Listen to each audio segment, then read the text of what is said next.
Welcome to the Community Connections podcast. As President and CEO of Bank of Idaho, I am fascinated with authentic and real conversations, and my goal is to establish long-term relationships.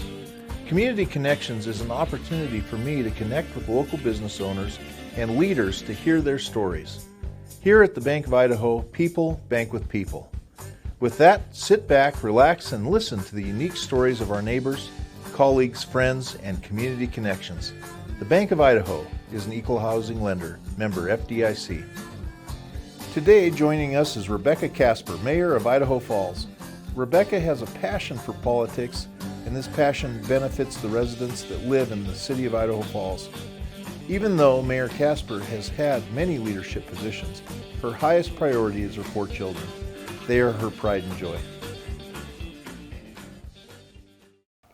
Mayor Rebecca Casper, thank you so much. I'm really honored that you would take the time. I know you're so busy. You have a very busy schedule. The honor's mine. Being invited to be in a conversation with you is a big deal. Thank you, Jeff. That's very sweet. I always call you my partner because we always go out in the community and we're always partnering together. And that's such a joy for me. If it's not one thing, it's another. It so, is. That's right. And what great times we've had with serving our community. And I thank you so much for all that you do. Well, thank you. A lot of people don't realize how many hours you spend. We've dialogued through email and texts, sometimes very late at night. I know that people ask me if I ever sleep. They probably ask you the same question. Or they bawl me out and say, you shouldn't be working at that. You should be.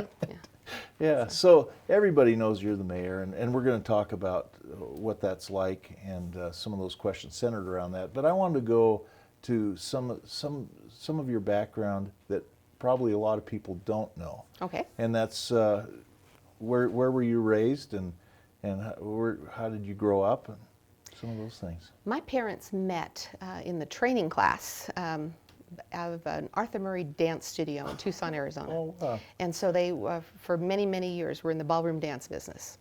And that business is one that, you need to hustle and sell lessons. Yes. And the dance is, in some ways, secondary to the business of selling. Okay. And so my parents were, and my mom still is, great salespeople.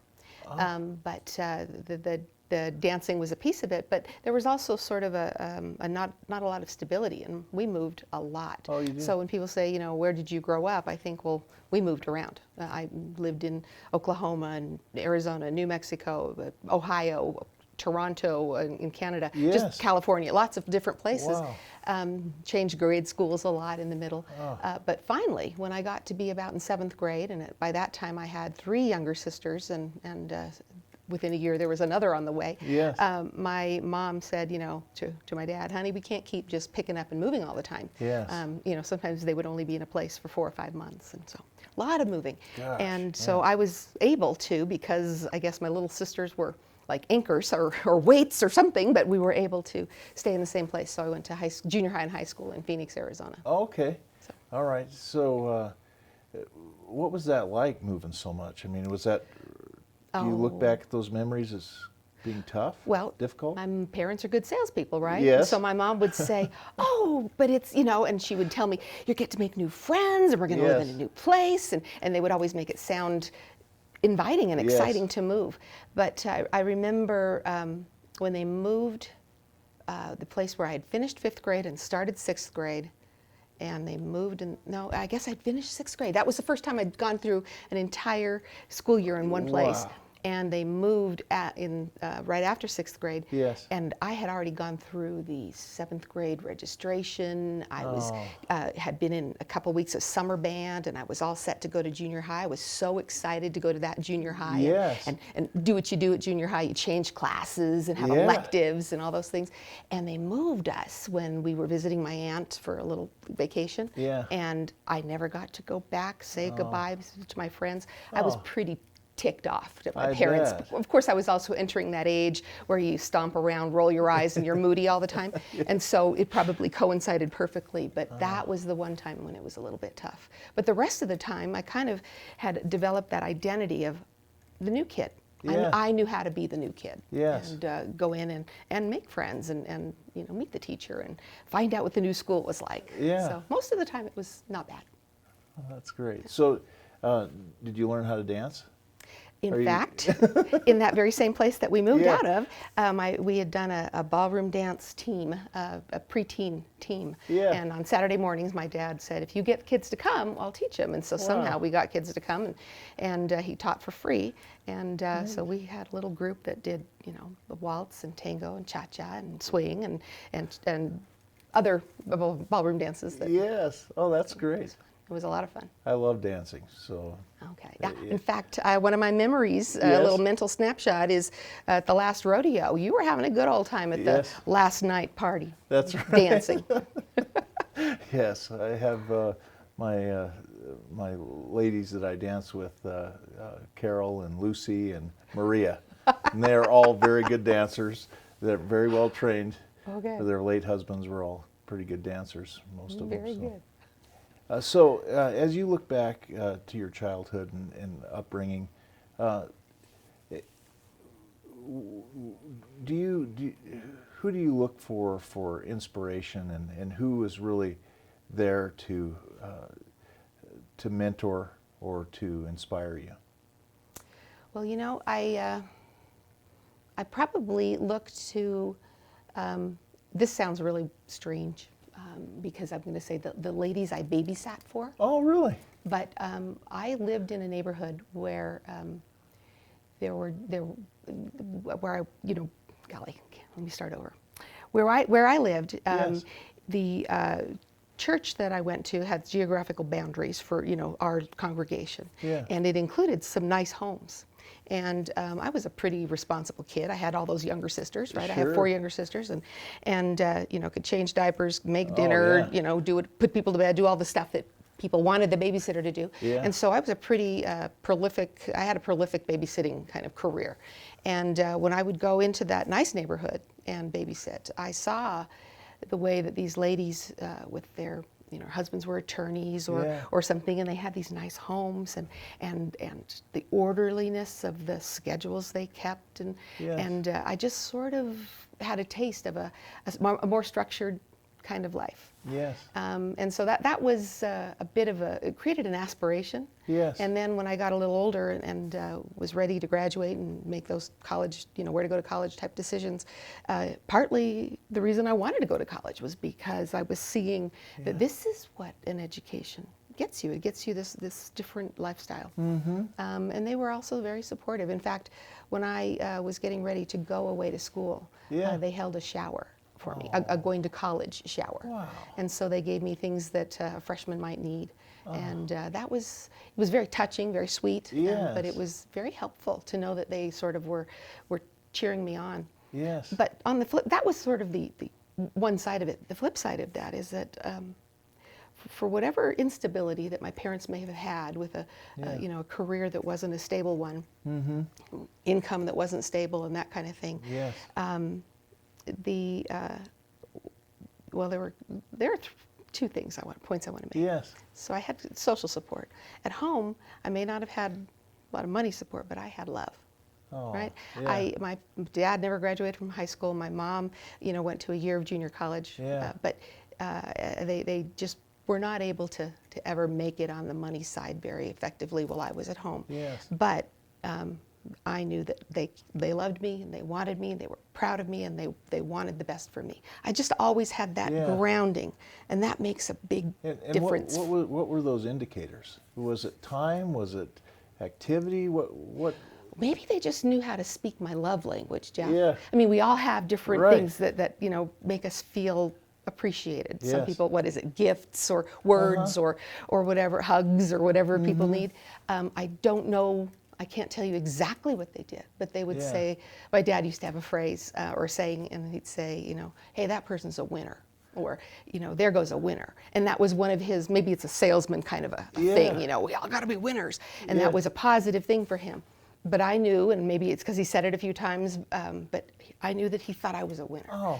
And he would always be very loving. You know, he would. Yeah. I got hugs. Yes. Words. My mom would always say, "I love you, honey," and those were important things that made me feel like. Well, you don't. When you're a kid, you never know whether you're rich or poor. Yeah. You learn that later on. Right. But to know that you're normal and wanted and secure in who you are, that's important. Well, what's really powerful about that is everybody can do that. Yeah. You know? Yeah. It doesn't take a paycheck to give a hug, right? Yeah. Yeah. And maybe stopping and just taking the time to say, hey, you're a winner. What the kind of impact that was for you. It helped. Forever. Right? I mean, you still think about it. I'll tell you, but then there's a third piece of it. Yes. Great teachers. Wow, I had good teachers in school. Did you? Took me under their wing. A guidance counselor took me under her wing. And maybe they saw this kid who was sort of a little rough around the edges. Yeah. And maybe they thought it was worth investing a little time helping me out. My mouth is getting dry, excuse me.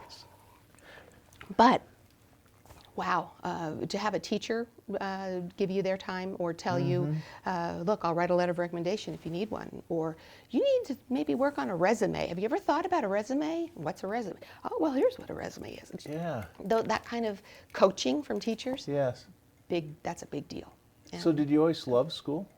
Yeah. You did? Well, yeah, I remember, you know, the story goes, I went to first grade and I was just so excited to go because we didn't go to kindergarten. Back then it wasn't required in Arizona unless you wanted to do private kindergarten.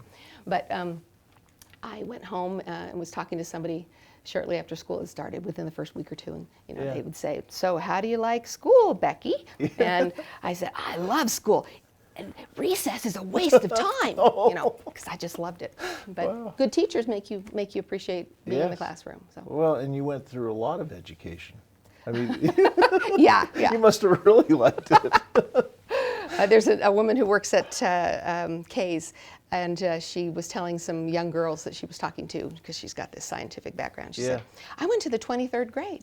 and I thought, what grade did I go to? And I counted, and I'm right up there in the mid-20s. All right. How many grades I went to. That's right. Yeah. But yeah, I did like school. You know, maybe it's started with that seed that was planted with babysitting. Yes. But education buys you opportunity. It may not buy you the big paycheck, because I'm quite sure that there are people who have fewer years of schooling than I who make a lot more money. Yes. But it buys you understanding, it buys you access to some tremendous conversations, experiences, and opportunities. Yeah. So. What did it do for your confidence? Did it do anything for your confidence? I guess it does, because I never feel less educated than others in the room, although I'm very insecure when it comes to interpreting statistics appropriately and when it comes to certain economic principles. And I have to lean on you for that stuff, because I haven't been educated in everything, just a very narrow slice. But sure. But yeah, it gives you confidence. That's a good point. It buys confidence. Yeah. Well, you never have to really feel like you're less than as far as your field, right? And your, I don't know, education does some things.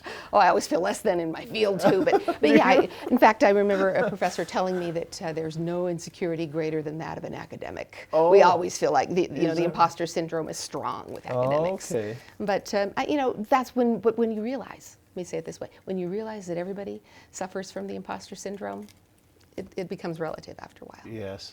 So, Well, but I'm also a woman over 50. Once you turn 50, you kind of say, look, world, this is it. Yes. This is all you're getting, and it's not half bad. Yeah. So, you know. Well, you know what I've found recently is just really embracing that which seems like it's less than, like me growing up on a reservation in Montana. That usually wouldn't be the first thing you would throw out on your business card. But what I found is that those kind of things are what makes you interesting and unique, and they're probably Human, the most relatable, authentic, and probably the most powerful things we have are the things that we hide initially. You're right, because we are trying to fit in. Yes, and fitting in is kind of boring. Well, yeah, because when you think about your coworkers or your friends, you value the good salsa recipe or the great stories from the Army, or you value the things that make people who they are. Yes. And so. Well, the other thing that I ask our guests on this podcast are things like, things that you've overcome. Because everybody has challenges, struggles. Life isn't always easy. And with social media and Instagram and all these things, we see others' lives as being perfect. There's this window dressing that, wow, they travel and they do all these things, and so we think, gosh, I might feel alone, that I'm going through the struggle, whatever it is. As you look back in your life, what struggle would you like to share, or what brought you through a struggle? I might go to what some people might perceive as a big struggle, when that would be economic insecurity. Yeah. When you are, there were times when I would use my babysitting money to go buy milk or toilet paper. Riding my bike to the grocery store to take care of that stuff for the family. My dad, he had, why was there that kind of struggle? My father was a drug addict.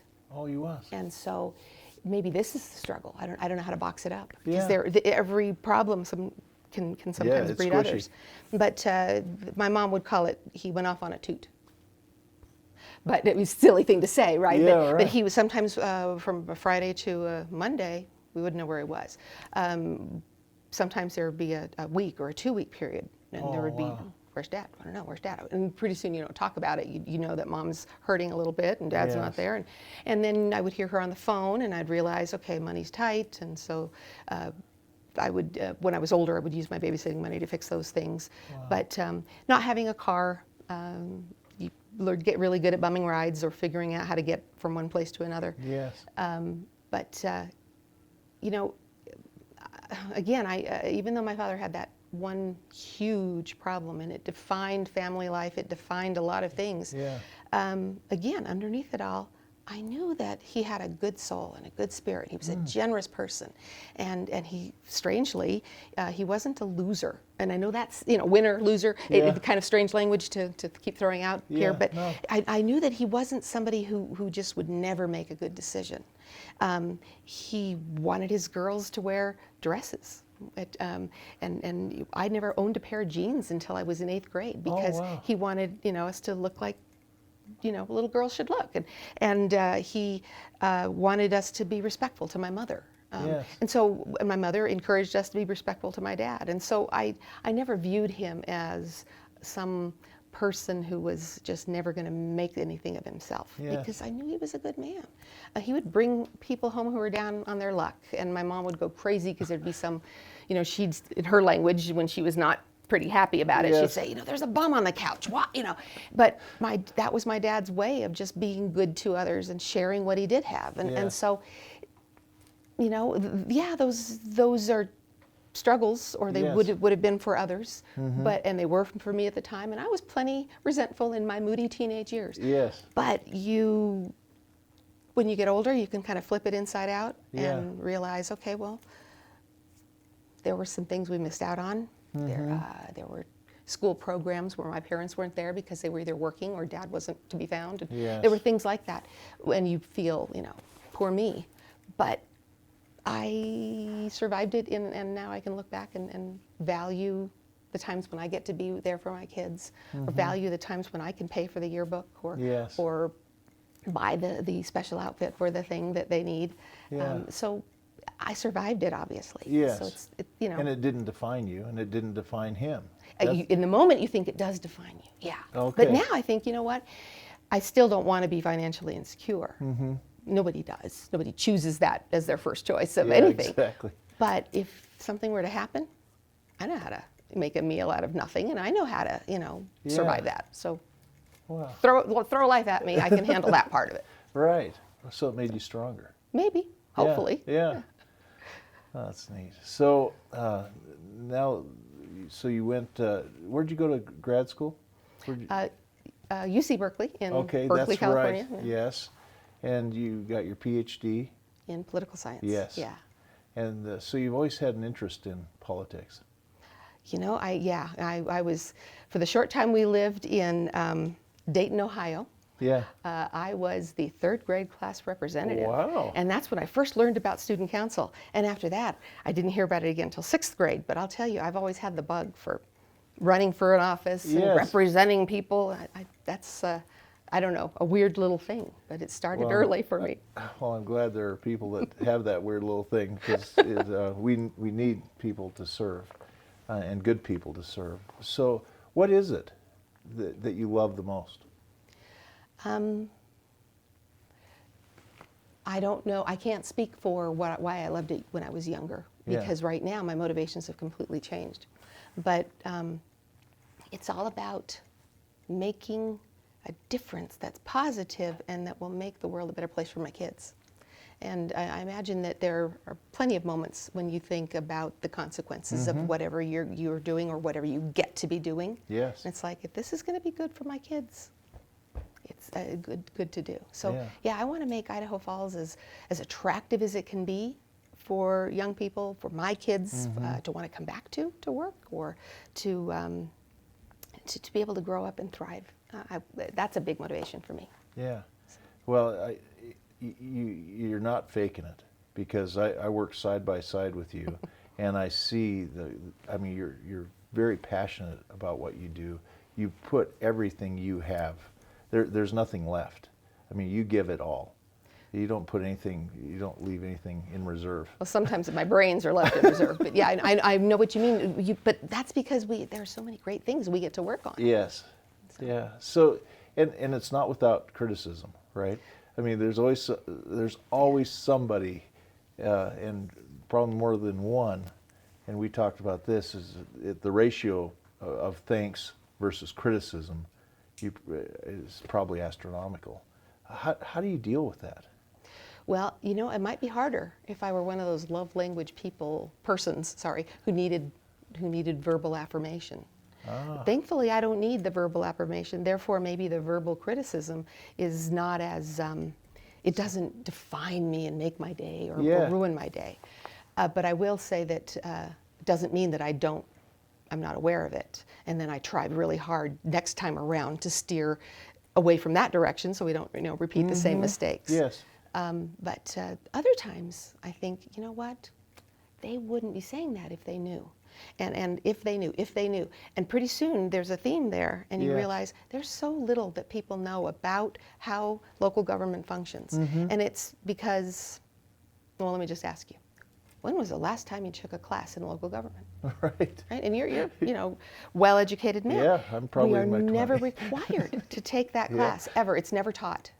And nor is state government really ever taught. The only kind of government that really gets taught is national level government. That's right. And that's not until high school.